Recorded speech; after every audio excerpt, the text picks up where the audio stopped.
Before I get to all the maintenance videos, I just wanted to point out some pretty common tools. You'll need a pair of pliers. You'll need a spark plug wrench. You'll need a couple screwdrivers, a flathead and a Phillips. And also, you'll need a flathead screwdriver with a really thin tip, because this is going to have to get down into some of the carburetor parts to unscrew the jets and everything.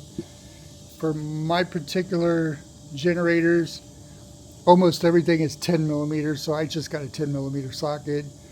But you'll need, whatever appropriate sockets are for your generator. And then I've got a couple of really common tools over here that I use to clean up the jets.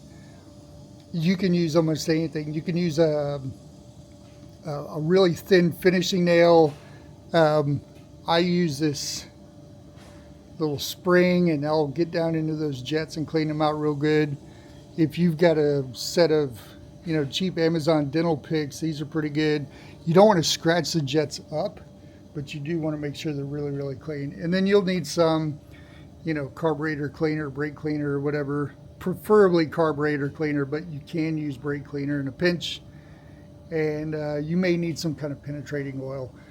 I'm not showing which brands here because it really, really doesn't matter. But yeah, that's the common tools. So let's get into this.